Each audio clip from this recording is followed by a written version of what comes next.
What's up, and welcome to the Final Fantasy Entertainment and Podcast Network. Today is a freaking get FF hype show. You know what I mean? It's time to get hype. I got with me the Fire Fighter, the party member, the permanent party member of Fire Fighter. But today we have a special guest party member. It is Philip Hartshorn. What's up, Phil? Great to be here. How you guys doing? Oh man, it is great to have you here. I just love your content. I love your energy. I love your your aura, man. I love your aura. It's been a long time since we've been trying to plan this. We've been like, hey man, we should have you on the show one day. Yeah, we'll make that happen. It's here. It's happening, and this is a good time to do it. This is a good time to do it. Let me tell you why, man. Because what a week it has been for Final Fantasy, and what a week it will be for Final Fantasy coming up. Final Fantasy Stranger of Paradise they just dropped a bunch of news on us this week. Just dropped a bunch of trailers, gameplay trailers, story trailers, big press release, and man, I tell you what, man, me and Vinny are extremely hyped for this game. How are you feeling about this game, Phil? I'm feeling great. I think it looks very interesting, and I think in sort of a different way than a lot of people, because I just love Final Fantasy 1 so much. Mm-hmm. If that makes sense. Yeah. And no, I think I think you guys are on the same page. Mm-hmm. And I said on NSP's show the other day, it's like, man, I can't believe, who would have thought there's a universe where we get 2 remakes of Final Fantasy 1 in like a year. Like, who would have thought that? You couldn't have got me to believe it, right? So it's insane. And like, one's like a faithful, like, kind of pixel remaster, like kind of preserving it forever in its original art form, and this is like this insane what if, who knows what it is. Like Stranger of Paradise, just like this crazy, like, Dark Souls Final Fantasy 1, like, what? And that's one thing for sure that I'm actually we can even kick it off with this, or do we want to save it for later? I'm gonna hand this over to Vinny, because Vinny is a resident Final Fan TV here at Final Fan TV. He loves SoulsBorne games. He loves Neo, the guys who developed this game, the Team Ninja over at Team Ninja. So he loves Neo, and loves that genre. And then you take Final Fantasy, in which we have this podcast, like, because we're so passionate about it, and then you have the SoulsBorne genre that Vinny loves so much, and you're just marrying the two together. And I'm like, Vinny, dream. This is it, man. This is your dream. So Vinny, I'm gonna hand this over to you. I know you're so hyped for this. I know you have some questions that you want to set up and ask us. So go ahead, Vinny, take it away, man. All right. So from our ranking video from last week, you know that Final Fantasy 1 ranked really, really high on my list.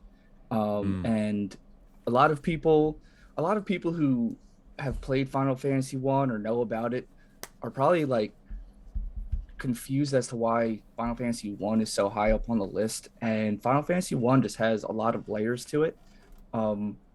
I've had a lot of fun experiences with Final Fantasy 1, and you always got to appreciate, you know, even if it's not your favorite Final Fantasy, you got to appreciate that the fact that your favorite Final Fantasy was made possible because of this first installment in the series. So Totally. I'm going to send it over to Phil. We could all talk about it. But Phil, what was your experience with the Final Fantasy 1, its original? It was a very special experience. My first video game ever, as far as I know. It's like that, and you know, Mario 1 for NES, you know, Mario Brother. Wow. And it holds a very special place for me because of that. Me and my brother playing it when we were kids, and it's just, you know, and I kind of had this revelation when playing the Pixel remaster, like, it holds the stepping stone for everything that is Final Fantasy 7, every game that we love, right, comes back to this game. And, you know, considering we played it when we were so young, a lot of us, like, hearing those songs redone in the Pixel remaster, and even in the Stranger of Paradise demo, right? Mm-hmm. So powerful and has so much meaning. And I talked about it a lot, where it really, like, inspired my imagination as a kid. And I think kind of sort of the advantage of pixel art is that there's so much space for your imagination to fill in. So when you see these environments, and like we were talking about before the stream, this like kind of like black bar screams like this little indication, like, oh, you're in the forest. I guess there's a couple trees up there, but it's just like this total kind of almost like D&D level imagination scape, and that holds a very special place in a lot of people's hearts. The same with like N64, when you have like first 3D Mario, first 3D Zelda. It's just these like super rudimentary environments and shapes, but your imagination fills in all the blanks and you can see it in your head. Like you can see Corneria from Final Fantasy One as a full town and everything, and the castle, and the Marsh Cave and all these places. And I think it's because of that imaginative form of art, like pixel art. So I mean, as far as my experience with it, just such a special kind of inspiration for art as a kid, because what did I do? I started drawing. Oh, I want to draw, all these different characters and these enemies and stuff. And of course, Yoshitaka Amano's art is so amazing in that game, and even all the enemy sprites are just like his drawings. And it's just such an inspiring game. The music from Nobuo is still, mind-bendingly amazing. And in the Pixel Remaster, I had this crazy kind of like intersection of imagination, as I called it, because it's like for us, we always imagined, because it's this NES sound font. You don't know what instrument it's supposed to be when you hear these songs, right? It's just like beep boop beep. And so your imagination fills in the blanks. Oh, that could be a trumpet or a strings or who knows what, a guitar. But then in the Pixel Remaster, don't mind that. In the Pixel Remaster, don't worry. We got two fills on the show. Yeah. But yeah, gonna do that like every hour or something. But the Pixel Remaster, we got Nobuo coming back to fill in those blanks. Yeah. Right. So then he fills it in, and it's like for him, he gets to say, "This is what I was imagining." And for us, we get to say, that's what he was imagining. So it's just kind of like completes it, like the puzzle piece in your head. That's just for the music. So I guess my experience with it has almost come full circle in that way.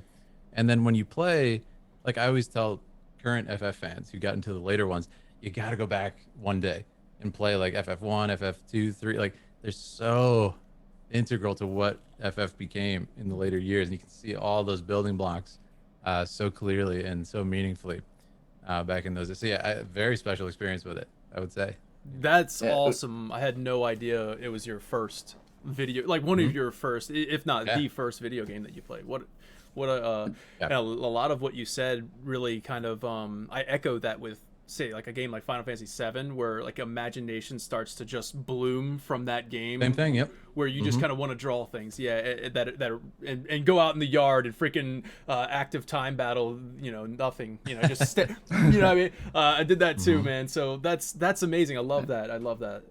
Yeah, to touch on your point when you said, you tell people to go back and you got to play the originals.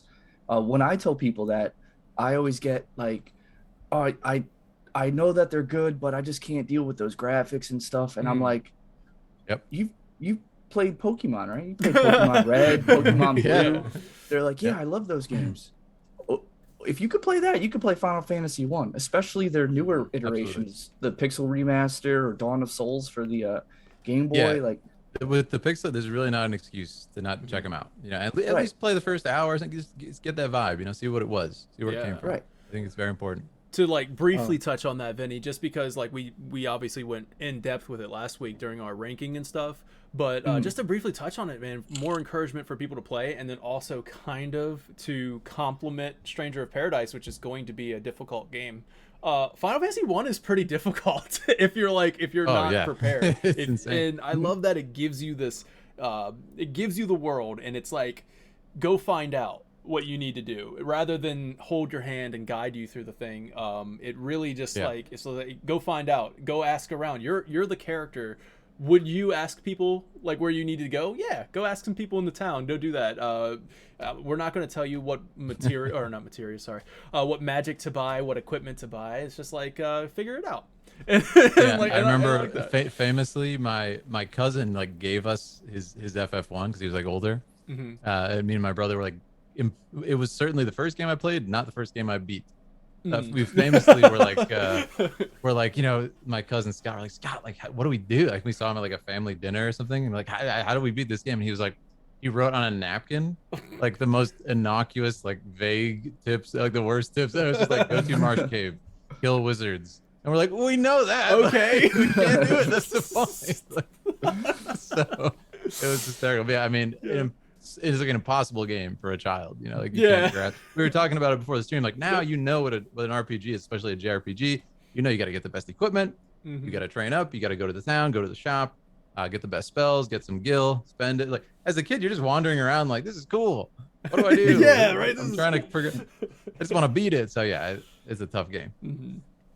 I think the more you play through one, the more you understand that Final Fantasy 1 and Dark Souls actually are more alike than you think, because Final Fantasy 1, different than other Final Fantasies, is yes, you're grinding for experience, but your level isn't the only thing that matters, because gil is super important in this. Final Fantasy X, you can go through the whole game without really having to buy anything. In this, you need to buy equipment, you need to buy spells, you need to buy things to make your party stronger rather than just grinding. Same thing with Dark Souls, you need to grind experience, you need souls so that you could purchase things that just make the game a little easier. And Dark Souls doesn't really hold your hand at all, and neither does Final Fantasy 1.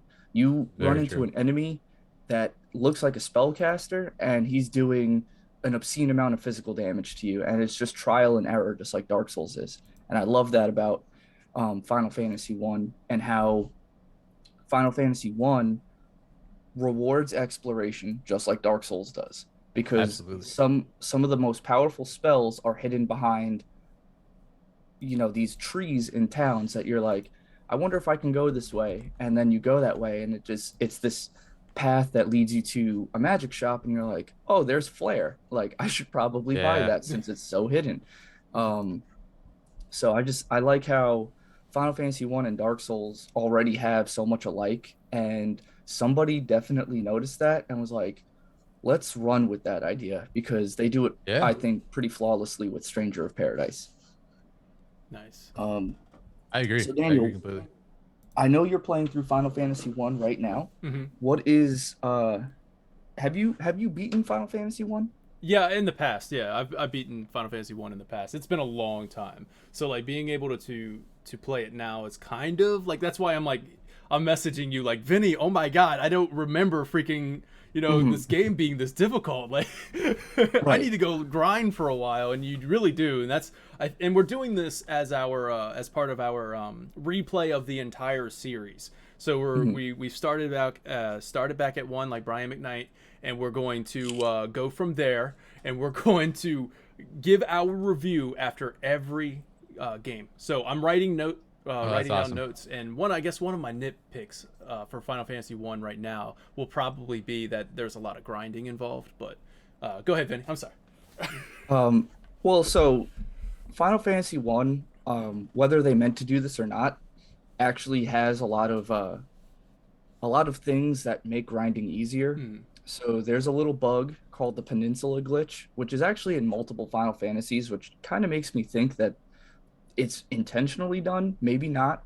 But there's a part on the map where you're fighting, you know, early game enemies, but there's a peninsula that if you go onto it, for whatever reason, the way they mapped out the enemy locations, that peninsula actually has mid-game enemies on it that are beatable. It's just harder, but they give you a boatload of XP early on in the game, so that's a nice, easy place to grind, and it's not very far from a town, so you can level up pretty quick in that area. And then also in I believe it's the Marsh Cave, there's a hallway.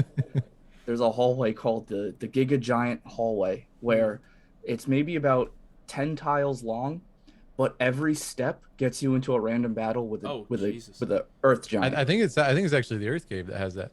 Oh, the Earth Cave? I know it's one of the caves, but there's a hallway that if you go down it, you're. Because I remember I just did it recently. I think I think they changed it in Pixel Remaster, so it's like you just get like one big encounter with all of them, which kind of makes sense. But it was. I like a lot of things they did in it, but yeah, you're right. I wonder if, it was clearly intentional in the hallway. So I wonder if they were like kind of sneaking in, either is that a challenge to try and kill you, or is that like a way to grind? Like, it's interesting what their thought process was. You know? I remember my first time going down that hallway. I made it halfway down, and I was just like, this is horrible. Like, This is Dang. awful. Every step is a random battle. I'm gonna turn around, and then every step back. I'm either halfway Random- down oh, and then halfway geez. You're like, back. I should have just kept going. Yep. Oh god, yeah. Sounds like It's Pixel one of those, Remaster did something similar to like what Have you ever played Fantasian yet, Phil? I played the first like hour. I got to the yeah. first town, which is like kind of sandy and everything. Mhm. But I was kind of saving it to do something with it. It's so cool. It's so The good. dioramas and So everything. like you can like Really store special. your attack like battles. So going Yeah. down that hallway with like just storing them into the dimension That'd be funny.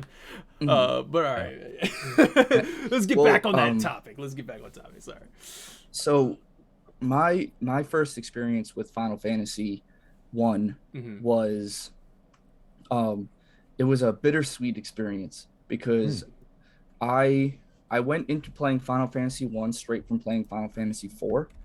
I used to go to my uncle's house in Queens, and he had a Super Nintendo, and I just chose random games, and I chose Final Fantasy IV, and Ooh. it was end game, like loaded up.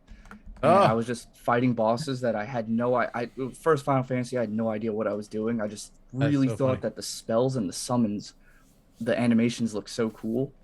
And course, then, so I went back and played Final Fantasy One, and like I said, it doesn't hold your hand. So I was struggling to get through, and this was before I realized, like my child brain was like, I should fight enemies to get stronger, but I was so like story driven. I was like, I need to keep going, and chaos was Chaos. Oh, God.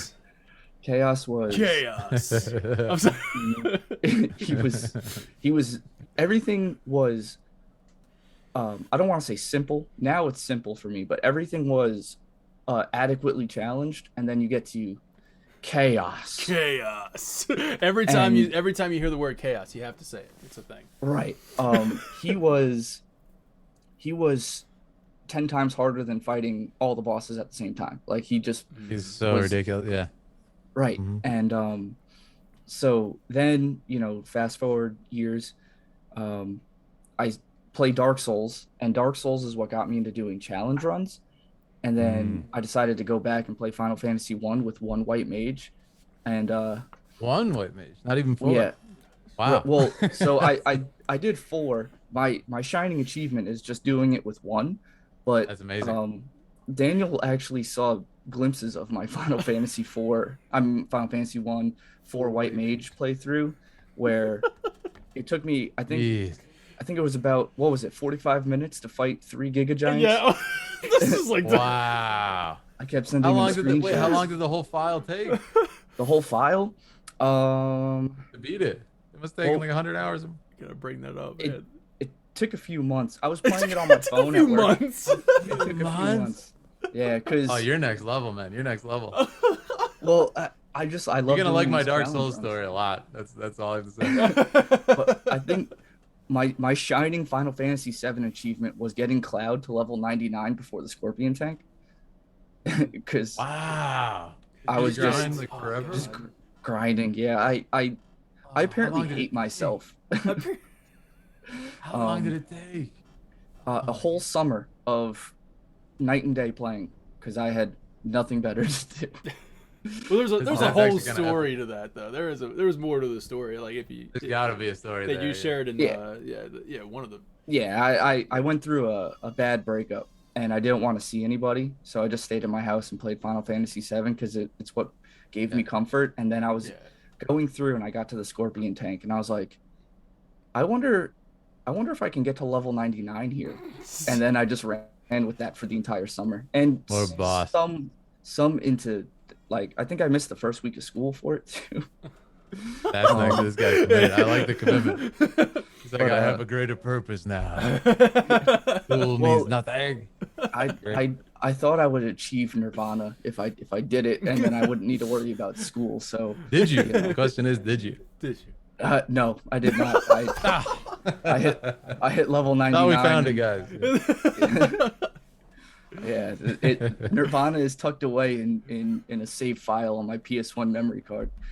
I was gonna say, you guys know I've lived as a warrior monk in China, so Mm-hmm. I was like, oh, we've got it. He's like, we found no, it. Got to go back and tell him. It's like, wait a second, Enlightenment. the secret. It's always been there. I will also say it was on that memory card on PS1 that had like the little screen on it. So I had a bad experience with that memory card, as I'm sure everybody else has. I booted up my PlayStation 1 and it says you need to reformat the memory card, which apparently deletes everything off of it. Oh, it does. So, Yeah. so You lost when it? well, I never turned it off. What a legend. Yeah, the PlayStation stayed on because I was afraid that the memory file would be corrupted, so it stayed on, so I didn't have to worry about that. Is it still on to this day? Is it still on to this day? It is. It is. No, is it really? No. Okay, I'm like, wait, is it? Wait a second. I believe it. I He's believe got like a anything. generator hooked up to it in case it loses power. Like, I've moved like several times. I don't. Since Hey then, man, and- look, I'll believe anything. You said you beat Final Fantasy 1 with one white mage. Yeah, after you said that, I'll just I'm believe actually- anything I you would say. believe Like, you got a if freaking. he was like, yeah, it's right here. Yeah, I'm gonna show I you got a the generator TV that I stuff. carry with me like everywhere I go. Yeah, in the moving truck, I had a generator, and Yeah. that's it. Yeah. I should have just said yes. Yeah, I would be like, all right. Cool. Yeah, at that point, yeah, I would have believed it. Um, You're gonna like my But- Dark Souls story, actually. Yeah. I Yeah, I'm honestly can't excited wait for for it. Yeah, we're gonna. Daniel doesn't. That Dark Souls is not for Daniel, so I know he's not gonna have a cool story like you and I are gonna Yeah, have. no. But Sorry, guys. hey, I Stranger tried in Paradise getting him to play might it. be able to get me into it. You know what I mean? Sure. We'll see. Yeah, I might be able to do it. But Okay. so I guess we can move on to what was your initial perception of all the media that we were given from start to now about Stranger of Paradise? Oh man, I remember the first announcement. I think it was at one of the gaming like shows where there was a bunch of. I remember reacting on stream, being like, "What is this game?" When I'm seeing Garland and everything, and I think my first reaction was just like super intrigued. And it's funny because for probably over a year and a half now, or 2 years, I've been saying like on my stream, "Oh man, I really like how cool it would be if there's a modern like Final Fantasy that has an Amano style drawn character, kind of this like old school, almost FF1 type thing. Like maybe it was action or something." And it's just so funny that we get this trailer. You know, it's not Yoshitaka Amano exactly, but I was like, "This is insane. Who is this guy?" And I remember saying, "It's like they said chaos like 90 times in this trailer." Like, and I remember saying, "It's like, you know, as a filmmaker, I was like, that is intentional in the editing. There's no way they did that by mistake, unless the entire script, every line is chaos, right?" So I was like, I believe my theory with it was that they did it on purpose to like get everybody saying like chaos as a meme. I mean, you know? yeah. Yeah, because a lot of people, I can't believe they're so sloppy with it. I'm like, that it's too perfect though. It's too perfect to be sloppy. You know, it's too planned. So I think it was all along their plan to just have this like super over the top fun game with this insane protagonist, and just have fun with it and get us to meme about it and stuff. But I will say the demo was amazing as far as that next media step. I had a blast with the demo. I do think it's much harder than Dark Souls. Now keep in mind, I haven't played Neo. The reason I say it's much harder for me is like Dark Souls, you guys know I'm a martial artist, is pretty much like fighting in this kind of condensed state, because for the most part, and you'll see why I say that, how I play Dark Souls when I explain, but like it's pretty much, you know, you can dodge an attack, not get hit or hit the enemy. It's like fighting, you know, it's very simple. And then there's a lot of like deep mechanics in Stranger of Paradise, like all these different meters, and you got to do this sort of damage, and then there's the second kind of damage, and there's all these other and that was a lot for me to kind of take in, and it's a little bit more cerebral for me than Dark Souls, which is just like kind of pure martial timing, you know. That was my perception when playing it. I had a really hard time with chaos because I didn't grind. I usually try not to grind if possible. And I was like getting really frustrated. I think like 5 hours straight was getting destroyed by chaos. And then people in chat was like, "Dude, just go level up your jobs." I was like, fine. I finally do it and then beat him first try. So I was like, okay. I was just super under leveled. But I had a really good time with it. And after that, of course, the trailers kind of ramped up a little bit. And now we have this insane final trailer. I'm pretty excited for it. I will say I kind of have the same stance I did to begin with. I already got Pixel Remaster, which pretty much is like the best thing I could ask for with FF1. I think it'd be cool to get like a kind of FF12 sort of language, sort of Shakespearean sort of dialogue take on FF1 one day with like a mono drawing, very very whimsical, kind of like Vampire Hunter D, who's also done by a mono look to it. But you know, maybe one day. But I mean, it's not really something you could ask for. Like FF1, Yeah. as I said, is not like the big money maker right now. So it's just so cool that we get 2 new iterations of it. You know, Mhm. that's my basic thoughts on it. Yeah. Yeah. When the trailers first came out for it, and Daniel told me that, because Daniel actually told me about the trailer, and he was just like, "Bro, you're gonna love this," and I was like, "What?" Yeah. Yeah. And he was just like, "This is Final Fantasy One, but On with Dark steroids. Souls mechanics," and I was like, Yeah. "You're joking? Like this is a joke?" And so, like going into it, I was like, you know, it. I'm very I guess not protective, for lack of better words, protective over Mhm. when people say like, "Oh, this is dark, just like Dark Souls." You can dodge roll. Whenever Everybody says that. Though. This is about everything. Yeah. everybody knows I love Dark Souls, and if they want me to get to play a game, they'll say like, "Dude, it's just like Dark Souls," and That's funny. it has a dodge roll, and that's like the Yeah. only thing that is in common. It's got the dodge roll, you go. man. FF7 remake, just like Dark The Souls. There first you go. soldier has a dodge Right. roll. There's a roll. Right. SoulsBorne. So I was a little skeptical, and then when I found out that Team Ninja was making it, and I played Neo 1, and Okay. Neo 1 has a lot of the things that you were saying. Well, Neo in general has a lot of things that you were saying, where you need to worry about Right. different types of damage coming through. Yeah. There's a bunch of meters, there's a bunch of things, like visual cues. As like in Neo, there is a I forget what it's called, but if you use stamina, you can actually press a button at the right time when these like kind of like glitter things swarm around your body. If you press it at the right time, you gain your stamina back, so you can continue Oh, attacking, or you have that's enough cool. stamina to get away and everything. And I Yeah, that's cool. unfortunately was not able to play the demo for Stranger of Mm. Paradise because I didn't have the next generation consoles. Yep, But I now hear I that. do, thanks to Downstorm. He got me Oh yeah, both consoles. It was great. legend, Um, legend. but I don't. Everyone's telling me the demo's not available anymore, so I can't. Yeah, I was in. Where was I? Was I in Iceland? I was somewhere, and I couldn't play the second demo, and I was really bummed out. But I played the first one, and Mhm. loved it. Like the Chaos Shrine, that was cool. Wait, So is the first one still available? Like you can still play it?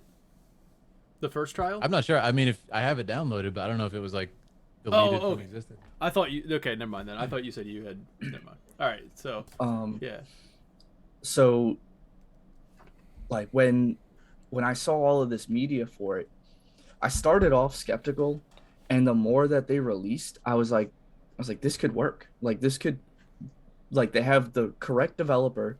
The only thing that can make it better is if From Software made it for me. But Team Ninja is Yeah. amazing. I Yeah. played Neo, and now again did the same thing with Neo. I was just like, oh, they say it's like Dark Souls, and it's just gonna be a hack and slash dodge roll type thing. Um, but no, Neo took Dark Souls' formula, and they were um, creative enough to give it their own flavor, Mhm. and it works. It works great for Neo. So it's not like a clone. It's it's that genre of game, but they add their own flavor to it, Yeah, and some it works. originality to it. Right. It's not just like, oh, let's try and make it as much like Dark Souls as possible, because that's where developers fail. They said Dark Souls works. We like Dark Souls. Let's make our own version of it, and it works. And so I really trust that Team Ninja is going to do really well with the game, and I trust that Square Enix is going to do really well with the story. Um, and then especially with these latest trailers that we've gotten, I'm not big into speculation, so when a trailer can actually make me say like, I want to break this trailer down and speculate and find things, Yeah. I'm already hooked at that point. So Yeah. my initial reaction to all this media, and then reading about the job classes, reading about the biomes that we're gonna go to, like the sunken shrine being more like, instead of from Final Fantasy 1, how it was you're literally underwater, you need something that allows you to breathe underwater, and it Yeah. goes to being this um underground facility kind of, you know, has like strong Final Fantasy VII Mako Mako reactor reactors. Yeah. vibes. Like So cool. Yeah. it's like what did you think of all the locations, like the famous locations, seeing the sunken shrine, seeing the earth shrine, and seeing like the four fiends. I personally, my favorite so far, I love Tiamat, but Mm. Merilith looks like it's going to be a really really fun boss fight. Yeah, I love all the environments. I think it's just really cool. Again, like my kind of mindset with anything like this is that I know a lot of people are kind of like nitpicking this game or thinking like, it's cheesy and stuff. I think it's great. Like if I have my favorite stuff like FF7, FF1, like more of it is just always a good thing for me. Like Mm-hmm. I guess I didn't dream there'd be a universe where this happens, like a FF1 remake, like Dark Souls. It's such a fun Mm-hmm. idea. But so it's just joy like for me when I see those old places like come to life. Like in the Chaos Shrine, you're hearing the music from, the NES redone and everything, and it's just gonna be so great. Like musically, gonna be so nostalgic, but like with that Soulsborne vibe Mm-hmm. to it. Like I said, I haven't played Neo yet, but for me, like that's not an ultra challenging martial sort of gameplay. Is just gonna be what a cool spin on FF1, which is like the most strategic Mm-hmm. turn-based game, Mhm. kind of like FF10, even more so. But yeah, I think it's great. And then as far as the bosses, man, yeah, I love Tiamat. I think the Kraken looked pretty cool, though. I have to say, in that new trailer. Yeah. Yeah, and I think Uh, I think there might be a twist in this game. It's kind of my intuition, because it could just be Square Enix like spoiling stuff in their final trailer. But it's like they're showing so much. Mhm. Like, I mhm. feel like there might be some crazy twist in this game that we're just not clocking. Yeah. And it could be like, Mhm. a story, just a cool story twist in that world. It could be something crazy and big, like Mhm. I don't know. But there's like environments from the other Final Fantasies and stuff, like inspired by them, which is Mhm. cool. So And there's a lot of music too, interesting, right? Like, yeah, there's a didn't lot of we hear interesting Final Fantasy breadcrumbs. 13 music at one point? Yeah, the Sunleth Waterscape, right? Yeah. Hmm. Mhm. It's like, Very Now, interesting. what? there's a lot of literature and media that we've read through, and I know that you said you stopped watching the trailer because you didn't want to spoil stuff for yourself. So if you don't want us to talk about that, Oh no, you then can talk about it. Yeah, I just for me it's more about just like seeing the thing, Hmm. um like if that makes sense. You can talk about it. so so it seems like from everything we've read, we've had our own Hmm. speculations. Our speculations are kind of changing after reading some of these things. Mm. Um, but it seems like uh, after you defeat Tiamat, what's her name? Noelle, or I can't remember her name. The new character? Um, Yeah, I can't remember either. But something like that. with the black hair, Yeah. Tiamat turns into her, and so it's like I feel like that's the twist. It seems like Mm. it because they say that this is happening within the same time of Final Fantasy One original, Right. and my speculation was that these are not the Warriors of Light. These are, uh, because prophecies are around for a long time, and there are in history there's plenty of people who thought that they were False prophesized prophecy. as right, Yeah. and Hmm. so maybe I thought maybe that they thought that they were the people in the prophecy, and then the real Warriors of Light come behind them and fix all the damage that they're doing. That would actually be By really cool. Yeah. But it seems like our heroes are actually going to be the ones who turn into the fiends, or they're the fiends that turn into them. I'm really interested in seeing how this plays out, and I hear a lot of people say like they're ruining Final Fantasy One with this, and I don't agree with that at all because, Yeah, it's like like you stupid. said, Yeah. like Like we just my got Pixel friend, Remaster. Come on. Yeah. right, my friend said that I probably wasn't gonna like Dark Souls 2 that much. Because I Right. played one, then I played three, I played Demon Souls, I played Bloodborne. Two I Hmm. saved for last because of all the negative feedback a lot of people had for it. He was like, "You're probably not gonna like Dark Souls 2 that much." And then I turned around and I said, I "Look, liked it. well, I liked it too, to be honest. Yeah.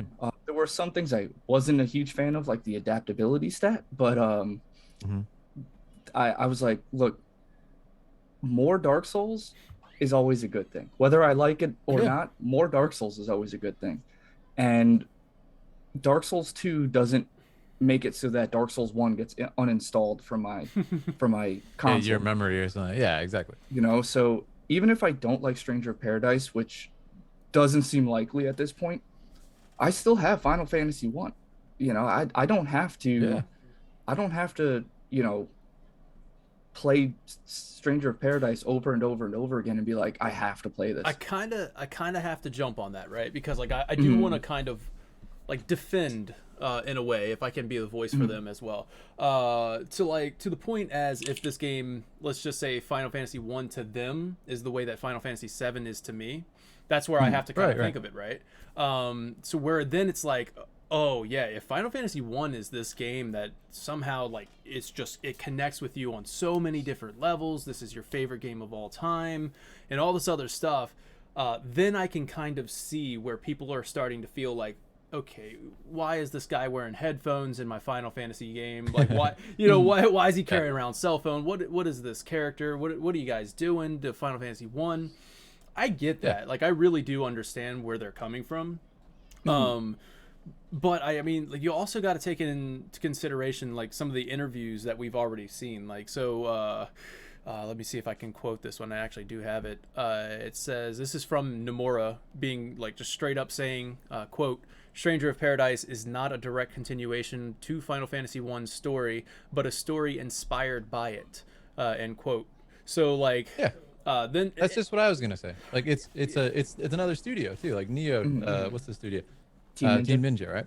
Mhm. Yeah, it's like if it was like Square Enix saying like, this is our completed vision for FF1. This is how it's supposed to be. That would be more definitive to me, and I would also be like, whoa, it's kind of weird. Like it's Mhm. definitely had a different vibe back in the day. It was a little bit more, less fun. It was a very serious game. So I guess that's what gives me exemption. Like I love FF1 so much. It's like, oh, it's just like a fun take on it by another artist. It'd kind of be like if I wrote a book and I really enjoyed it, and like it got really famous, and then Vinny was like a famous writer too. It's like, and Vinny asked me, hey man, actually this is what Dark Souls is. Did you know this? Mhm. Dark Mhm. Souls is just Berserk, if you know that anime, Mhm. which is like Yep. one of my favorite anime of all time. And Miyazaki is very good friends with Miura, and he was like, hey man, do you mind if I just like kind of do a cool spin on Berserk as a game? And he's like, yeah, go for it, I don't care. Hmm. And Mhm. that's what Dark Souls is, right? Yeah, Mhm. that's So get the brand and everything. Like it's so Berserk The if you think about it. the great sword is Guts's sword. If you Yeah. really look at the model of it, that's Guts's sword. Yeah, exactly. So that's kind of my point is, to me it feels more like that because mhm. it's just like a fun exercise like from a different artist. Again, Mhm. I would agree 100% with this people. If it was like Square Enix coming in like, this is Final Fantasy 1, you will remember it as the like I want you Yeah. to forget about the old one. This is our vision completed. Mhm. I would completely be in that camp. But for me it's just too much of a fun like cool what if, like we could get 10 of these is kind of my point, from like different Mhm. studios, and it would just be like fun exercises for me. It wouldn't be like it's changed again. I would just be like, oh, more is merrier, Yeah. that's my Mhm. perspective. But I get when something's so close to your heart, like a lot of people with FS7 remake, it can be very jarring if when stuff is Yeah. switched up a little bit. Mhm. Mhm. But I would Sacred encourage ground, right? everyone. Like, yeah, it's like sometimes it's sacred ground, and Yeah. then you're just like, whoa, some things you just don't, you don't mess with. And Yeah. Yeah, see, totally.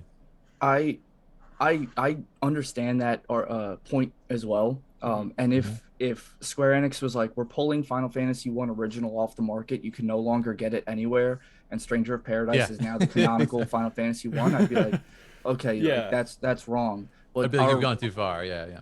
our privilege as a consumer is we don't have to we can have our own headcanons on stuff. Stranger of Paradise doesn't even have to be a Final Fantasy One Origins Yeah. game if you don't want it You don't to, even have to because look you at can. the trailers or anything if you Yeah. don't want to. Right. As long as you still have Final Fantasy One Original and you don't want anything to do with Stranger of Paradise, I mean that's your right Yeah, as a consumer. Um, and I mean precisely. I I'm in the same camp of more Final Fantasy is just better, more Final Yeah. Fantasy Yeah, One and it, totally. it And again, I don't like. I just think it is sort of a they're celebrating Final Fantasy right now. I think it's the Mhm. best time to be an FF fan since '97. They're mhm, celebrating 1 through 6 with pixel remasters, including FF1. This is, to me, is just more celebration of that story and like Mhm. giving the fans back. It certainly doesn't feel like they're taking stuff away from us. is my point. And like I guess another thing I wanted to kind of say is that and also I want to give a shout out to YouTube user Granddaddy Otaku. He's the one that actually pointed that out to me, that article that by IGN written by Matt Kim. That was the interview with Nomura that said that it was going to be inspired by it, but in the same breath, it seems like Nomura is also hinting at something that could be connected to the first one. So it's a lot of like information that that's out there. You asked what was our general perception of all the media going around, and I think I mean even at this point, it's still a little bit confusing on what exactly how to nail it down, right? Because we're saying like, oh yeah, this is it's inspired by it. It's just riffing on it a little bit. Like we want to take our own perspective on Final Fantasy 1, but also in the same time, it seems like he's saying things like, quote, where did the Warriors of Light come from and who are they? This is something that you find out at the ending of Final Fantasy 1, end quote. And then like it just seems like and they want this to be an origin story for Chaos, or like how Garland becomes Chaos. Like that was the initial pitch for the game, was like I want to write a story of how Garland becomes Chaos. And I'm like, that is really cool. I think that doesn't affect the story. I mean, even though, see, then it gets into the point where there might be implications of the story being altered in a way, because one of the DLC for this game is titled A Different Future. So that kind of, like if you're trying to read into it a little bit, then you can kind of see where people are going to be like, whoa, what's going on? So I think and then another interview, they do literally say you're going to have to play it and it'll all make sense to you. And like, I think that's the thing, right? Yeah, like, and I don't want to get like, I hope they don't tell us too much. Yeah, exactly. It's fun to get this, but like a lot of the joy of this game is, it's kind of like I say with FF7 Remake, when people are kind of like just scared and confused about what's going to happen with it. It's like, you can't let your nostalgia, or I would say like, enjoy the good parts of nostalgia. Like enjoy that you love these characters. You're getting to hear this music, these characters again, brought to life with real acting, real models, real lighting and camera work and cinematography. Don't let the bad parts of nostalgia kind of be like, hold you back, and don't let that, not even let you register like the art piece for what it is, which is like, this is going to be a really fun ride. And again, this is much less impeding on FF1 than like FF7 would impede on FF Remake would impede on FF7, right? It's like, it's just a fun, super fun thing. And it would be a shame if you were to let that like just disqualify it for you. And they're not calling it Final Fantasy 1 Remake. Like this is like, we're just exactly. That's what I'm saying. Yeah, they're if not they said that, it's like, forget about FF1. We're coming to your house to take your cartridge. What? But I love that. Yeah, sorry, it's ours now. That's not canon anymore. I'm sorry. Yeah. Yeah, exactly.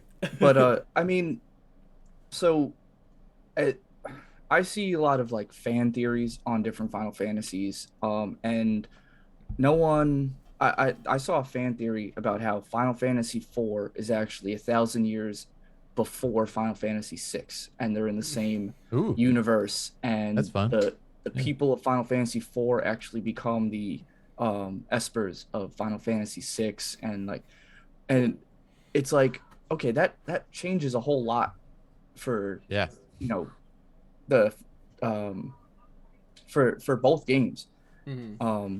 And I mean, if fans are allowed to make their own perceptions of games, fans find it fun, right, to make fan theories, and developers are also fans. They're not just robots who just make video games. Like, they want to have fun doing this as well. You just said it. They grew up playing FF1. The people who are making this, absolutely, and let them have their fun. Like, it's not that like concrete. It's a fun exercise. It's an awesome thing. It's more FF for us. If you don't like it, we've got like 20 other awesome projects in the works from Square right now. Like, and wait a little bit. You miss 100% of the shots you don't take. So Wayne Gretzky. That's right. Right. Or that fifth grade poster in the classroom. Exactly. Somebody. One of the two. But so if people don't take risks, then we won't have we won't have We things won't in the have future. Limp Bizkit in Final Fantasy if nobody takes risks, Right. Vinny. Right. Yeah, it's true. It's true. And I mean, Um, you gotta like, yeah, you gotta let artists be artists too. I mean, Yeah. again, that's kind of my ultimate critique of those who just say FF7 remake is like, you know, they ruin my story, and some people take like this kind of ownership of the story. It's like it's the original artist finishing their story. Like that's what you gotta remember. It's not like me being like, this cool idea I had for FF7, guys. Are you ready? Like it's literally the mhm, same people who did it. You know, no, like look at the opening credits of FF7 OG. Guess who it mhm, says wrote the story? It says based on the story by Nomura and Sakaguchi. You know, mhm, the script was written by Najima from mhm. that story. So like, it's the same people working on it. You know, so I Right. mean, it's kind of the same thing. Like you got to let artists be artists. This case again for me is just much less like, you know, there's nothing at stake. I don't think with Strangers of Paradise. It's just an awesome time to Yeah. enjoy, and it's so gameplay driven too. Like I think that's going to drive a lot of fun with it Yeah. as well. Right. And speaking of gameplay, let's talk about our expectations regarding Yeah. gameplay, the story, and the mechanics of Stranger of Paradise. Because, even if you don't like the story, gameplay can still redeem a game for you, even if you're not Yeah. a huge fan of the story. If it's still fun to play, then why not play it? You don't have to be stubborn and say I refuse to play this, even though it's probably the most fun I'm gonna have playing a game in 2022. I'm not gonna play it because of the story. You might as well just give it a shot, because even if you don't like this, if this works, then it might be something else that they'll use the gameplay and mechanics for a different Final Fantasy that you Yep. will enjoy. So, Phil, how are you feeling about gameplay, story, mechanics of Stranger of Paradise? And I think this would be a good time to segue into your Dark Souls experience. My story. Yeah. So I mean, I think it's a lot of fun. Like I said, I think it's almost it's more cerebral than I'm used to while playing such a timing based like action game that is like purely uh you know, sort of like intense.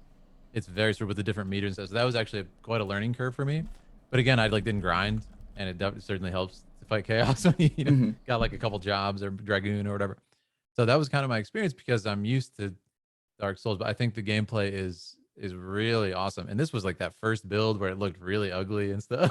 Like, so it's that says a lot because you know visuals are a big part of what I talk about and you know like as an art educator and stuff. So that's a big thing for me. And the fact that I had that much fun with it, just as a game says a lot. And you got to think of it like at its basis, what is it?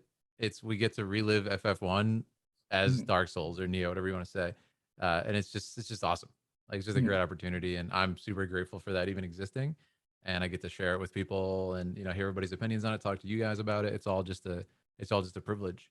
Now, the reason I love that more action oriented timing based stuff is I love Dark Souls and I'm going to tell a story now of my Dark Souls origin, which, if many of you guys have been wondering, where my channel slogan, Cowards Die First, comes from, it is from Dark Souls. It is from this game. So it has a deeper meaning, of course, but we'll get into it. So when Dark Souls came, I think it was 2012. I, similarly to you, was going through a bad breakup. I was injured really bad and broke my foot, shattered it. In fact, had to like recover, couldn't do anything. Lost my job because of my injury, just like complete life like upheaval, and I was like super down, and just had to sit there. Couldn't even like, oh, I'll go for a run to feel better. Nope, just gotta sit there for like months, and be depressed. So my friend Shane, who is awesome, was like, "Hey man, this game came out. It's called Dark Souls. Here, it's like the hardest game ever. We gotta play this." And I was like, "Yeah, we'll play it. Sure thing, the hardest game ever." So he comes over, and we pop in Dark Souls 1, and he's just like, "Yeah, let's check this out." And I was like, "Hardest game ever, my ass. Let's make it even harder." I was like, "Yeah, this is like there's like classes to pick in the beginning. Pfft, yeah, pick the guy who's just in a loincloth with like a club. That's who we're playing as, and we're never wearing armor in this entire game. It's the hardest game ever, my ass." And I was just like, "Let's do this." And you can never like I get it from the Iliad, if you know like Achilles and everything. He classically calls archers cowards. because they literally stand up on the wall of Troy and they're like sniping famed heroes and like legendary warriors and stuff. It's like the most cowardly thing. Like safely throw stuff at him. And stuff. When you think about it like that, it's like, wow, they are such cowards. Because we're so used to archers being cool, like Link, Robin Hood, like these kind of cool, like stylish archers. In reality, in war, they're absolute cowardly, like back in the day in that way. So like warriors dueling and like honorable, and they're just getting like sniped by archers. Just stand in the back. So yeah, so I was like, you know what? We're not going to use any coward sticks, as I call them, like arrows. We're going to run at people and beat their ass with this club. And I don't care what awesome weapons we get in this game. We're using the club the entire game. We'll never get another weapon in this entire game. And we're not even going to use a shield. No shield. We're just going to run through this entire game with a club. And he's just like, are you sure you want to do it? I'm like, yes. There's only a couple packs. There's a couple packs of this playthrough because we're going to lose our mind dying so much. You must only play with each other. You can never play alone because you will be so enraged you'll like destroy the controller. So you have to switch every time you die. You have to switch players, or you'll just like be so rage quitting and everything. Secondly, cowards die first. Anytime you see an archer on the screen, I don't care if and this has happened in the game. It's like a room of 50 guys with swords. There's like one archer in the distance, like 100 meters away. Go get you gotta that. run through everybody. Cowards die first! And just run with the club. And like die as you're like beating him to death. So like that is where my channel's looking. You got like a whole Cowards horde die of first like comes from- knights following you. Just know this one dies first. Yeah, exactly. And, and then you're like, I got him, and then you get swarmed by like 2,000 people, die instantly, lose all your souls. And there's been countless times where you're like, we're gonna lose the souls if we do this. Like, say goodbye. Say goodbye to 100k souls. Got to kill the guy every time. So this was how we're gonna beat this game. It took us years to do it because we only played together too, and we didn't like live together. So we eventually did it, and we eventually beat that game with the club. Now I'm sure what you're thinking is like, especially Vin, who seems to be into challenge runs, is like, oh yeah, that's a famous like speed run category now. So you can do like whatever, no armor and all these cool challenges. I hadn't even played. That was your first playthrough. Blind playthrough. So there's no like, oh yeah, like I min-maxed, like I know all the meta and stuff. Like I know all the bosses' movement. We didn't know anything. We didn't even play for 5 minutes with a sword and like learn the moves. So this was how we did it, and it was so insanely hard. But that's why to this day I think it's one of the coolest things. Yeah. And we started with Dark Souls 3 as well, and 2, but we never finished 3 yet. 3 is kind of where we're at. That's amazing. 3 is great. Yeah, I knew you'd appreciate it. I was like, oh, you spent a summer getting Cloud to level 99. Yeah, you're gonna like this. My first experience with Dark Souls 1. Funny. And they absolutely did this on purpose. When you start off in Firelink Shrine, they have you facing the catacombs. And the way you're supposed to go is up these very obscure stairs on the side of this cliff. And my first 3 weeks was me fighting through the catacombs. And I eventually make it through the catacombs, and I get to this yellow fog wall, and I'm like, what is this? How do I get through this? What do I do? And I wasted so much time going through the catacombs. Enemies kept respawning, like, the skeletons don't die if you don't kill the necromancer, and I was losing my mind. And then my friend was just like, why are you there? I was like, what do you mean? He goes, you're supposed to go to the right. And I was like, I know exactly what you're talking about. Yeah. I was like, oh my God, this is the hardest game ever made. That's because of hysterical. directionals. Yeah. But no, yeah, speaking of that, like it made we got so good at Dark Souls. Like we could just dodge anything, like pure just skill, like timing. We knew nothing about this like magic system, nothing about anything. So one time my friend was like showing us his file, and he's like, yeah man, check out my guy. I got like a huge armor, massive sword and stuff. We're like, this game is easy if you play like that. What the hell? He's like, no man, it's challenging. Like, no, you don't know. You don't know it's challenging. But it was so funny.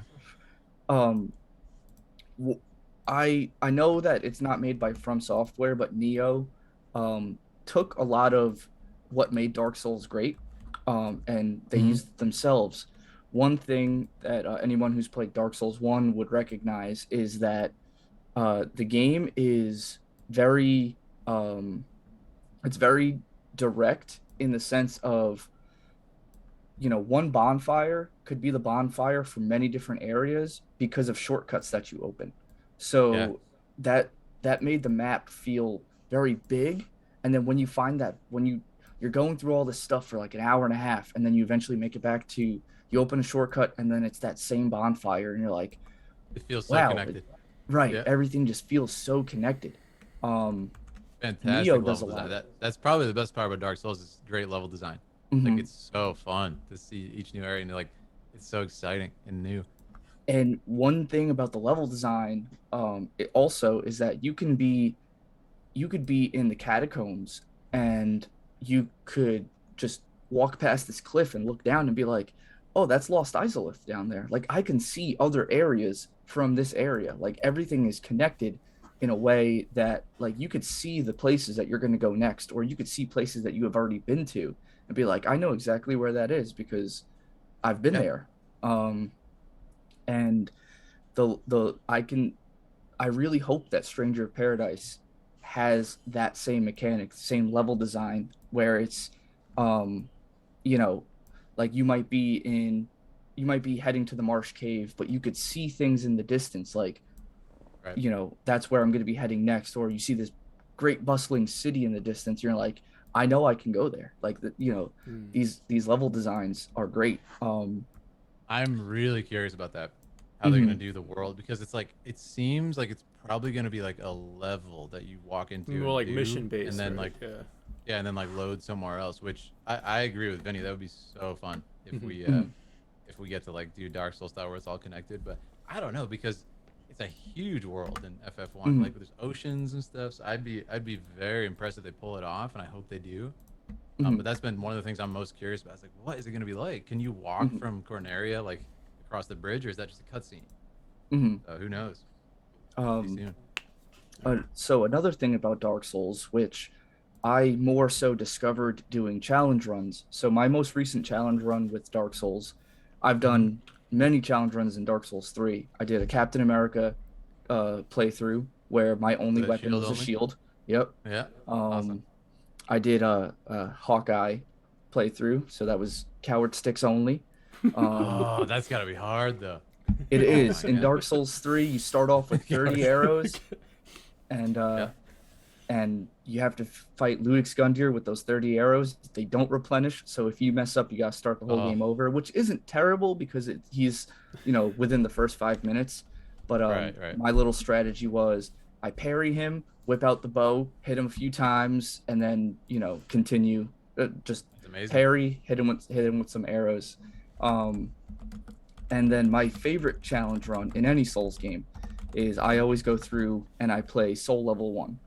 Um, so that those Soul Level 1 playthroughs make me think about the game differently. Like I can't just beef through things, and um I can't do my normal strategy, which makes me use items and other mechanics that the developers put in the game that people don't usually use because they're not, like a bleed system on bosses and everything. So those Soul Level 1 playthroughs make me play the game differently and use more of their mechanics. So Yeah.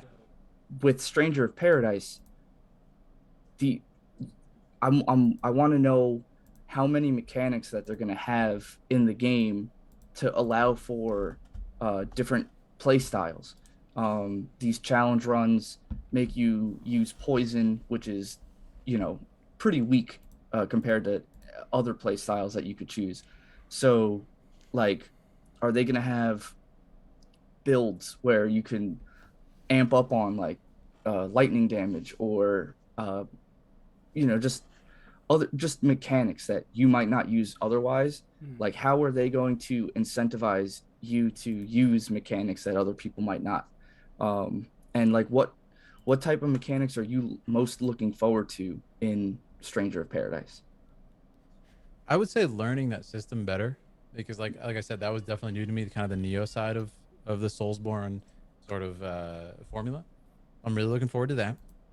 And also, I would say it would be really cool if, for reasons of pacing and variety, we do get a little bit different things. Like it would be really cool to have like a town.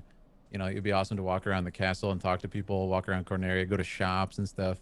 I Mhm. didn't get to play the second demo, but I don't think that was in there. I don't think that was in there yet. So I really hope they have that, and it's not just kind of this like endless, because that's the one thing about Dark Souls. It's quite stressful. I mean, I did like the hardest, ridiculous challenge, right? But it's Mhm. quite stressful when you're just constantly in that state of like one mistake and you're dead, right? So Mhm. I hope they do mix it up, even for like variety of the art. I do hope there's like quieter songs, like a nice chill town theme and stuff, just to mix it up. Even if it is kind of like a segment where you get to go there once and then you move on. Mhm. Like I'm assuming, unless there's like an airship FF10 system where you can kind of like teleport around the world, I don't think we're gonna be going back because they're just like walking across the earth, right? So I do hope at least because they show like Provoca and stuff too, Mhm. you get to just have those quieter moments. That's what I would say from mechanics. Like I think they have an opportunity to add something to that Dark Souls and Neo formula by mixing it up Mhm. a little bit. Well, I know one of the things that they brought up was that there's going to be incentive for doing a dungeon over and over and over again, kind of like a Borderlands loot-based system. They also said Oh, that that's cool. it's not like Diablo where it's if loot drops on the ground, it's whoever picks it up first. Loot is designated to specific people. So like I can't see your loot on the ground because this is going to Oh, be a that's cool. multiplayer game. So like you don't have to worry about me running and picking up something that you want. Everything drops for you. But they did say that like you're kind of like how in Destiny you have to do the Nightfall or specific raids over and over again because some items might be rarer than others. Some maybe upgrade material or things that you're looking for aren't going to drop on your first time through. So I think that's going to be how they get you to go back to other areas by doing missions repetitively, hoping for the loot that you're looking for. So that's a mechanic that I'm It's excited actually for. really cool. Yeah. Mhm. Multiplayer Because too. I mean, The Dark Souls and right, multiplayer, multiplayer, that's yeah. going to be really cool. And right. they have dungeons and raids and stuff built specifically for co-op. From what I saw of that last trailer that they released, that's Mhm. awesome. So Yeah. Um, I'm I'm a big PvP guy. I'm not sure if this is going to have PvP. I'm not 100% sure if they've already confirmed or denied hmm. PvP in the game. But I love the PvP in Dark Souls, and I Yeah, really it's hope wild. that it could be the most fun you've ever had playing a game, or it could be the most infuriating thing that you've ever I done in a agree. video Yeah. game. Whoever Um, has entered your world is like, oh boy, here we go. right? You're like, is this guy a god or is he just learning the basics? Like, Yeah. Oh, you by the never way, know. that was funny because of our challenge run, which I called it the Musashi run. The thing that Hmm. we did is because people would enter and they'd see us and be like, who is this idiot, What is he like doing? beginner running around with a club? But then they'd learn real quick when we killed them that we were just so damn good at dodging and timing. They're like, who is this freak? And they're just dead. It was the funniest thing ever. That's great. I, Because of that reason. I love the description they gave for the depraved character that you played as. His description is literally just an It's like sad. unclothed enigma. Yeah, That's yeah, exactly. That's why like, we're like, it's got to be Musashi. Yeah. Which, if you guys know, Miyamoto Musashi is like a famous samurai, and mm, he's famous for killing people with a bokken or like just like a wooden stick or club, and at times an oar. His most famous duel, he killed a guy with one blow to the head with an oar that he like carved into a club on the way when he was rowing to the duel. And he fought over. This is a real person. This is not like a fantasy novel or something. He fought mm, over 60 death matches against famed samurai with real katanas with a wooden sword, death matches, and killed them. mm, So like this guy's the What? most ridiculous, like one of the best warriors ever to exist. And then later in mhm. life became like enlightened and became like a monk and swore off violence and wrote poetry and painted and stuff. Super cool character. That's But all. we Yeah, were that like, yeah, sounds really cool. Sounds Wasn't like a yeah. We were like, movie. They this should is make a movie about this guy. Like, have they made a well, movie yeah. about Like I it? said, it's crazier than any fiction. Like it's stranger than fiction, as they say. Yeah. But wasn't yeah, so we called it the Ken Musashi Challenge, Yeah. Musashi's sad journey. Just walks around naked. wasn't Kenshin based off of him? Oh, Um, definitely. I'm sure at some yeah. level, yeah, he had to be. Um, yeah, that a pacifist samurai who is just amazing. at his craft, and he uses a dull sword that can't actually cut anybody. Like that, definitely sounds like something based off of a samurai who can kill people with an oar.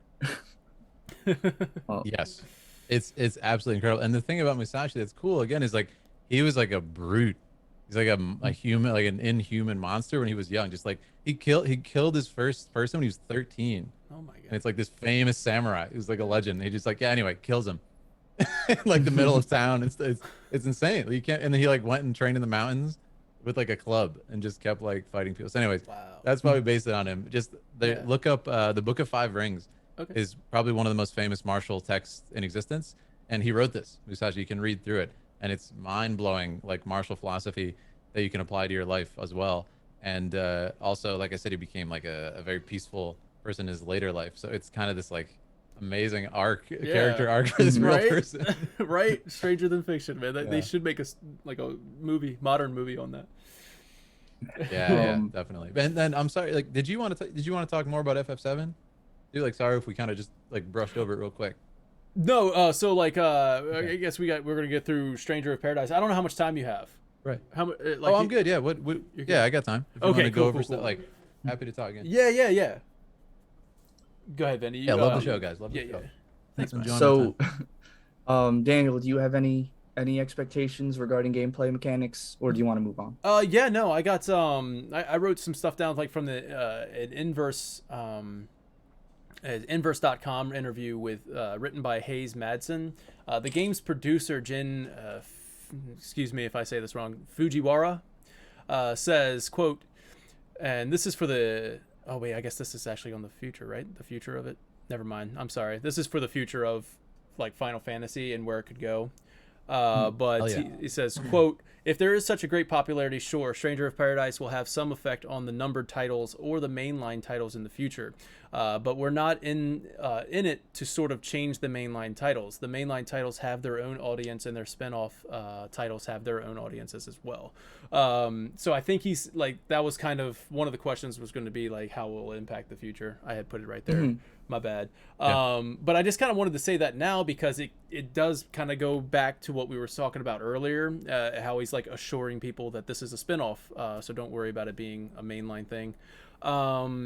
Now, I'm excited to see what in-game play looks like, right? So you asked me about the gameplay. I'm excited about in-game, and when you get towards the end or even after the end, which I just found out from that trailer, that there's going to be specific co-op raids, dungeons. It seems like the game is going to be supported, right? Like it seems like it's going to be like almost, I don't want to say live service or anything like that, but like it seems like it could be supported if the popularity is there, if people are playing co-op. Maybe they start bringing in more challenges you can face with your friends, specifically for co-op play.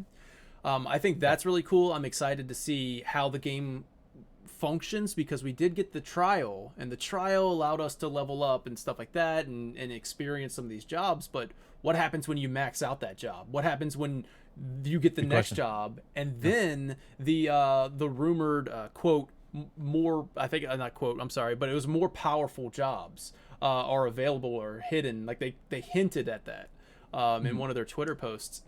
That kind of has me really excited to find out what are the hidden jobs, what are the ones that we don't know about, and how are they going to play, how, like, are you going to feel like a freaking god out there on the battlefield, you know, like good questions. So those are the kind of things that I'm really excited about seeing. And then as far as story goes now, like story and the mechanics and stuff, I think Final Fantasy 1 is a story that has like so much potential for interpretation because like absolutely right there's nothing ever feels it's got time travel, it's got the time twisty stuff mechanics, so things can happen. Like I think before I was really diving into this, I was just kind of theorizing stuff. I'm like, Vinny, what do we know about the Lufinians, bro? Because are they ancient from the future? Like so when they're like because this seems like a Nojima thing, right? It seems like a Nojima twist, you know what I mean? I'm getting all up in Nojima mind, but I'm just saying, like, what if they are like what if the loop is an infinity loop rather than just a closed loop of going back 1,000 or 2,000 years? What if it's like this, like Yeah. it keeps going back, and the Lufinians can travel with their little sky continent and stuff, right? And that's how they gain. That's how they gain modern technology. Because if you think 2,000 years in the future, sure, iPad, like an iPods and earbuds, definitely. that stuff exists. But then you go back to the medieval time, medieval time where Final Fantasy 1 takes place, and then you go back to when you go kill chaos and stuff like that, right? So it's like, what if the loop is there? But then again, I read into it and it seems like spin-off, we talked about it a little bit, maybe it's not actually directly impacting the story, but my mind gets racing with these kind of things, so I get excited about that, the potential for the story, because it's so open-ended, and Me too, I love it. like there are elements it's that just make fun. sense, right? So like time travel makes sense in Final Fantasy 1, like that's a thing that is literally a Well, yeah, thing. and that's the funny thing is, like, I always talk about with 7 Remake, when people were like, some of the crazy theories with 7 Remake, and be like, can't believe they would ruin Final Fantasy by having like a villain possibly go through time. And I'm like, tell me you haven't played Final Fantasy without saying like you haven't played Final Fantasy. Like, Final FF1 is yeah. literally like villain time loop, So I'm like, it's certainly not out of the question for that to exist in FF universe, and I think it's cool, man. I think it's a fun concept. It's kind of like I always say, there is no bad story concept. A lot of people like really get freaked out when time travel is mentioned, because it has been used very sloppily in a few like pieces where it's just like, oh, we'll go back in time, fix everything, the end. Like Deus Ex Machina, kind of like. But if there's a very firm magic system in place that makes sense for that world and is explained and is not taken advantage of and kind of abused for like a Deus Ex Machina ending, like, it's fine. It can be a great hard magic system if used correctly. I will say I'm on the end of the of time travel, like always irks me a little bit. Like I'm always just kind of like, I don't know how this is, like it just gets in my mind. No, I agree where I worry because it's been used sloppily before. Yeah. But like I always catch it, well, it doesn't mean that, any story in existence couldn't be good. Yeah, I mean, there are some cool ones. There are some cool ones, yeah. So I'm excited about that, right? Okay, I'm sorry. And then what's up, Vinny? I was just gonna say, like, the time travel that they use in Final Fantasy X is probably like one of my favorite ways that they've done time travel, because it just proves that they can do time travel without doing the canonical, like not the canonical, but like the cliche time travel where Final Fantasy X feels like time travel, but there's actually no time traveling being done, because Dream Spira is actually, Dreams Anarchan is happening at the same time that Spira is. It's just Tidus was pulled out of it, and so he was actually living in the present, but he's a dream from 1,000 years in the past. But like he's not actually from the past in the game. So like, right, and he's essentially like a summon, which is so cool. Like in a certain point of view. That's why I always love the logo. Mm-hmm. Looks like unit summoning, right? Like how cool is that? That is cool. Right. Yeah. But to touch on your the job class thing real quick before we move on from that. Yeah. Correct me if I'm wrong, but one of the DLCs is also called Trials of the Dragon King, right? Yeah. Which is Bahamut. from Final Fantasy Original, where that's where your job classes get upgraded. Mm-hmm. So I'm wondering if maybe, these super mega powerful job classes are gonna be maybe not required, but will help fight super bosses, because these games have to have super bosses, optional super bosses that, Final Fantasy has super bosses, Souls games have super bosses, Yeah, it's always fun. I'm sorry. Vincent Graymore said that forward time travel is possible in real life. I'm just I'm like, man. That got me. Impressive. Every night I sleep, man. It's crazy. I know, right? Whoa, I just traveled 8 hours into the future. It's crazy. That's a good night's sleep. With kids, yeah. With kids, yeah. That's a really good night's sleep. I'm also really excited about we're talking about gameplay, we're talking about the story mechanics. M-rated, guys. I'm excited about this game. Is it M-rated. confirmed M-rated? Yep, M-rated. Blood and gore, strong language, and I think violence. Suggestive themes, and right? Suggestive themes? Okay. I think so. I do know that language and blood Getting and some gore, gongagas, boys. Yeah. So I'm excited for like the action sequence to be over the top. I mean, we've already heard the dialogue being a little over the top, right? So I'm excited to see these things. I'm excited to hear F words, right? I don't know why. I don't know why I'm excited Bullshit. about it. That sounds so funny out of context. I know, right? And like, I'm excited. Can't wait to hear the F I word. can't wait to hear Yeah. F words. I'm just not allowed to say them in real life, and just I want to play it. But no, I'm just kidding. But no, like I want to hear that in Final Fantasy, right? And like the trailers so far have not shown us anything that really feels M-rated to me, right? So Agreed. I want to see it. I'm excited to experience that. But I hope they don't like shy away from it, right? Like it's rated M. Lean into this. If this is a rated M Final Fantasy, lean into it. Go all out. They have the red crystals when you do the execution, and I'm like, ooh man, I feel like you could have really leaned into this. It seems like at some point they said they were going to do blood instead of the crystals. I read an interview. But now it's just a red crystal when you execute an enemy. It might be for trailer purposes because they know kids are probably going to see the trailer. Yeah, if you watch, there was like a guess. pre-rendered Garland just destroying people. I saw that in one of the trailers, and I was like, "Whoa, this is really violent." Yeah, yeah. And I think they are gonna like maybe it's just in some cutscenes, maybe it's in whatever, but like I think they're gonna show like the brutality of that world, which I just love Garland. Like I always thought he was so cool, especially as a kid. Like I mentioned, imagination, right? Yeah. And this is it. Like I always wondered, what is Garland? Like who is this guy? So Yeah. this is gonna be fun. Garland and has like I such said, a- if nothing else, a fun exercise. You know, it's like, oh, dude, what if this was Garland's backstory? And I think it's gonna be sick. Because all we I really do. know about it in Final Fantasy 1, right? Correct me if I'm wrong here. All we really know about Garland is he becomes Chaos. He was a really good, like one of the best. we know he knights. was a knight. He was one of the best And I heroes, think that's it. basically, and then he just becomes Chaos. Yeah. So this is really cool. But he- He's the classic Greek hero. I hate to say, like most heroes end up horrible people and then they die. Like they He, get killed because they're so horrible, you know. So- Which is cool.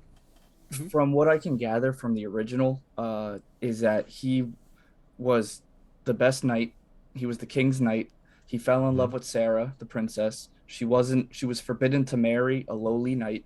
Not saying that he was lowly, but she's a princess. She's not allowed to marry. Yeah, she's gonna marry a prince or something. You're gonna Right. And she rejected his marriage proposal, which made him kidnap her. And I guess his descent into madness was that denied marriage proposal. So, Okay. um, It seems like They they're got a lot of touching room on to have fun there. Yeah, they Yeah. got room interpretation, right? Like there's a lot of room to explore that story, and I'm really excited to find out about that. I think rated M, like the M rating, can actually support like dramas, like any kind of emotional impact. I think a rated M can do that. They can actually complement each other.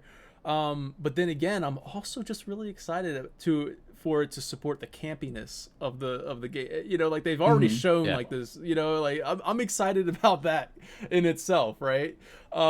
So M rating is one of my favorite things about it so far. I'm just really Yeah, I think excited. it's gonna be M rated great. Final Fantasy besides Type 0. I'm just really excited about it now.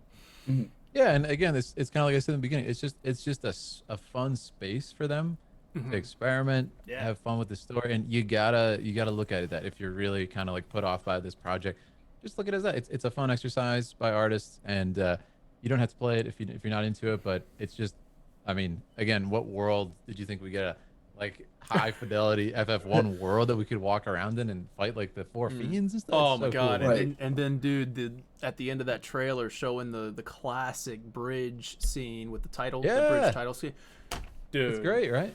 Like so cool. it's so good. But And I'm fine with it yeah. being big and fun and cheesy too. Like Me too. Like I don't know what it we is, have man. I'm so just many really, great things. Yeah. Yeah, we have a lot of serious stuff coming. It's not like it's not 20, you know, whatever, like that decade in the Versus 13 drought where there's like nothing. Like there's one Final Fantasy every 10 years. Yeah. So we've got a lot of cool stuff happening. Yeah. Don't worry so much about it. You know, if you're off, I would say to like people in chat, if you're like freaking out about it, just Yeah. enjoy it for what it is, you know? Right. And so we kind of touched on it earlier. And I think, you know, we could talk about it just real quick, give our thoughts on it. So how this game is received after launch. and how well it does could, like Daniel said, pave the way for future Final Fantasy games. Because like we said, remakes are a big undertaking and they're a big risk. Games like Stranger of Paradise can kind of give you that remake feel without really having to aggravate the diehard, people who don't want the story changed. If this game is received well, it could pave the way for games like Final Fantasy VI. Instead of getting a remake, it could get, fleshed out SoulsBorne. Soulsborne, Yeah. you know, style genres. What do you guys think of that? If this game is perceived well, like, would you want to see other games get this brush up treatment style? I absolutely. And I'll just preface it by saying like I love art, like Mhm. just in general. I think it's so fun to just celebrate like our favorite things. And again, I don't see any harm in it whatsoever. Like we joke, unless they're like we're coming to your house and taking your cartridge and beating your ass with a club like Musashi. No, like I don't think there's any harm in it. Like yeah, we're taking FF1 away. So I think it's good. And imagine if there was some cool stuff like that. It's just brings more eyes to Final Fantasy, right? I think it's great. Like having a game like this, you might get some crazy diehard Soulsborne, like, addict plays this and goes like, huh, I might check out FF1 Pixel Remaster. That's like $10 on Steam, right? I'm gonna go check that out. And then maybe they get into the series. Maybe they play 7 Remake, maybe they play some other stuff that's more modern, and it just brings more people to this beloved franchise of ours. I can't see any possible harm in it, and I love just art in general and the exploration of art. Just like we said, how fun is it? Like, let's take this idea of Garland, which is like a sentence on paper, and like, what could we do with this? What could you do with a movie? What could you do with a Soulsborne game? Like, it's such a weird idea you'd never consider, but like, cool. I can't wait to play it. I'm in. Yeah, that's kind of my thing. Like FF6, give me a visual novel romance of FF6. Great, sounds fun. Sure, why not? Yeah, give me some crazy stuff. Like I'll play it. I'll play it with my girlfriend. It'll be fun. Like, you know what I mean? It's just I love stuff like that, and I love the celebration of art, and I love these characters, these story, and I think it's only a good thing. What do you guys think? What do you guys think?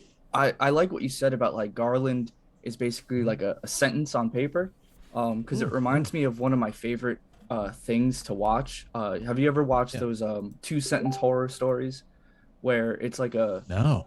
it's like a 30 to cool. 45 minute long episode of something, and it's based off of a two-sentence horror story, something similar to like, I was alone in my house and I sneezed, and then the next sentence is something said bless you.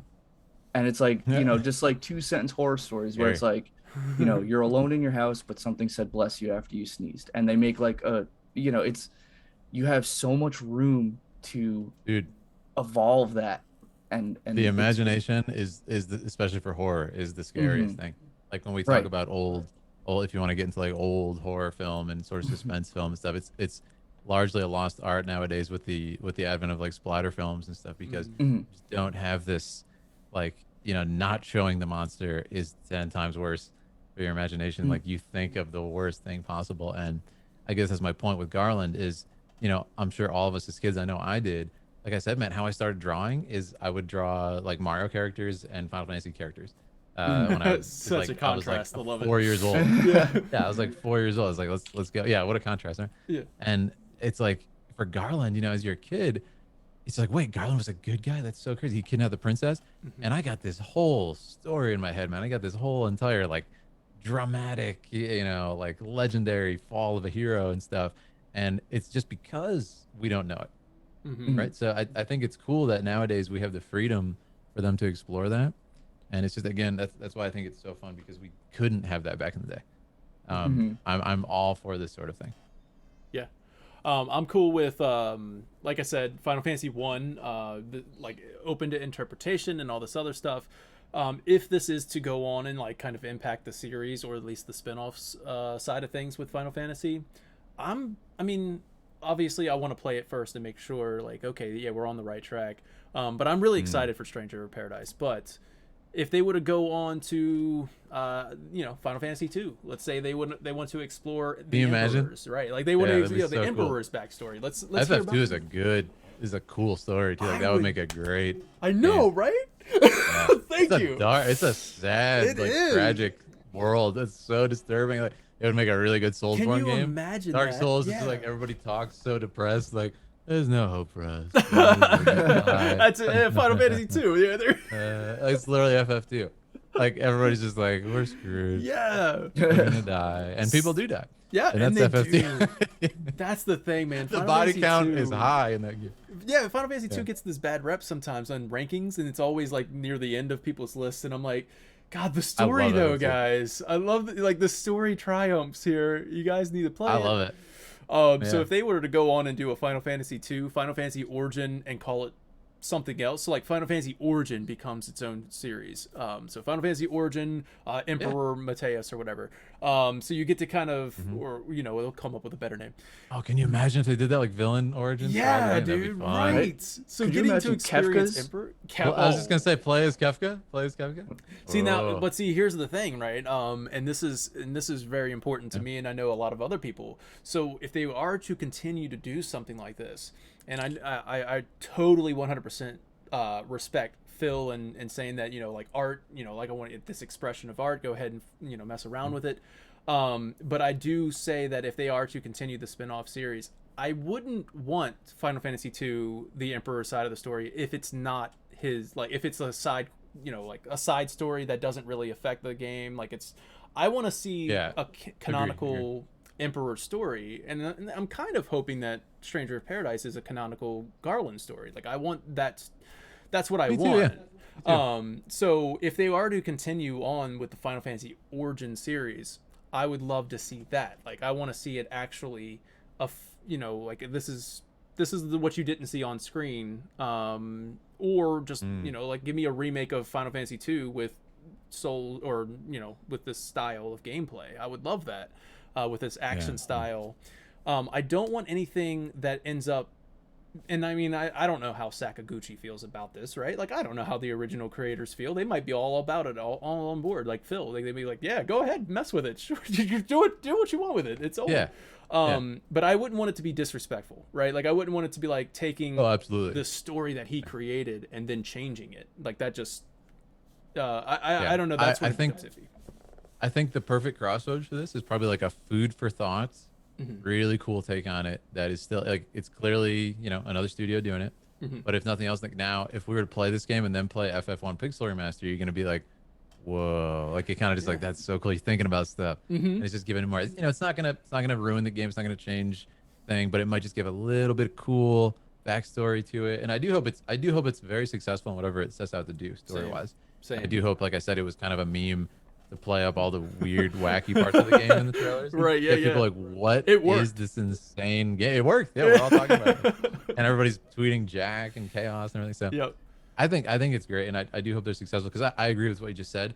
I just hope they don't disrespect it. But I think the difference is, for me, like, and I'm able to even do this with big Star Wars fan. Massive Star Wars fan Yes. my entire life. Let's go, Like man. our modern We'll have mythology. you back on. We'll have you back on the show for Star. We got to do a Yeah, Star we'll Wars have whole to. thing. Yeah, totally. But Okay. what I'll say very quickly is that go ahead, yeah. George Lucas is like one of my biggest, like, growing up, like, so he literally changes film forever, like creates technology because he has cool imagination. He can't do it yet. Creates computers to make it happen. Like, so I love his work. I love everything he does. And then so like the episodes 7, 8, and 9 for me were like very, very tough to kind of like wrap my head around in this way, because they're doing what Strangers of Paradise is not. They're saying like, this is the story of Luke, Leia, and Han, and I'm like, this is fan fiction, like factually, but they're calling it like 7, 8, 9 because, I mean, this is the ultimate example of disrespecting the artist and his legacy, because George, when he signed off on that deal, said like, here's the story. Yeah, he pitched. Ended it to you. You know this? It's one of the most like rat, disgusting moves in business history by Bob Iger. Like, he takes this script that George wrote, and they're like, cool, we'll buy that from you too. So now we have the story of Luke, Han, and Leia. They threw it in the garbage, and therefore they own it. So George can never even talk about it. Oh, and then they do their own thing, and it was like kind of in good faith that they were going to use it, but they just didn't. yeah. That's dark stuff, man. Yeah, Lucas And, was like, I was under the assumption. Yep. He said he pretty much felt like he sold his children into slavery after that, like when they betrayed him like that, and got tricked into it. So it's that is, I think, is the ultimate form of disrespect. So for me, I kind of had to separate. It's like, well, it's not his thing. But now you have all these awesome different takes on Star Wars, which are by like Dave Filoni, who is George Lucas's right hand man, who he taught everything about the lore and the characters, who is so like rooted in what's important to George, and you feel that 100% in Mandalorian and these other shows that are like finally coming out. And it's like, okay, don't really think too deeply about it. Like, yes, it's Disney, they can buy the whole world, but we know it's just like some weird director's take on it, you know, who are and we can only hope that like Nomura and you know, in the sense of like Final Fantasy, like Katase, they're the right hand men of Sakaguchi, right? That's what I mean. Yeah, exactly. So that's a really good comparison to. Yeah, I would say if you're freaking out, at least like it is not anything in that realm, and it still is the same company. And I would say same for all the current stuff, like even remake and FF7 remake. You know, this is, you know, the original writers working on it and kind of fulfilling their vision. And at worst, it's like, okay, like I like the original better, I'll play that. But like this is the story, like George's story of Star. We will never know. And I hope one day he's just like, screw it, I don't care about the lawsuit, I'm dying. Give us the Lucas cut. Give us the Lucas cut. Lucas cut. Please tell us what happened. Yeah. It's just really sad because we don't have many of those actors anymore. So. Exactly. Yeah. It's very sad. Yeah. But anyway. That's a really good comparison. I love Star Wars. I always make Star Wars comparisons on this show. So we always talk. It really is like, and that's why I was so offended, like by taking these characters and kind of just like, that is not something you do a fun exercise with, right? Because it's really like our modern mythology. Like we grew up with that, and like those are our Greek heroes. Those are the people we aspire. Like, wow, Luke Skywalker. Like what a person to, you know, what a hero to be like and learn about his growth and everything. It's not a character you want to do a fun what if like he was a d-bag, you know, exercise. I think personally, I think it was in very bad taste to be like, I'm gonna make this my magnum opus and just change everything up because I can. Like, I thought that was a little arrogant, like a little too self-indulgent. Whereas like a fun side game that has really nothing to do with FF1 Pixel, it's fine. Have fun. Yeah, absolutely. So I guess, I mean, after talking today, I feel like I am more hyped for Stranger of Paradise than I was an hour and 40 minutes ago. So, and it's a breath of fresh air to talk to other people who are also excited about it. You know, usually when I'm talking about this game, I feel like I need to defend it, and people tend to make fun of it, which is fine. There's a lot of fun stuff in this game, like, and I think they're encouraging a sort of levity when you talk about this game. But I think there is going to be something for everyone in it too. I think there are going to be some cool story beats and fun as well. Right. So I mean, closing thought, I'm super excited for Stranger of Paradise. I can't wait to play it. Can't wait to stream it, and I can't wait to find all the little, you know, Easter eggs, intricacies, and just explore the mechanics of it. Yeah. So awesome. All right, well, that's going to close out the Stranger of Paradise portion. And if Phil has some time, we'll talk about Final Fantasy VII and the 25th anniversary. Absolutely. I always got time for FF7. All right.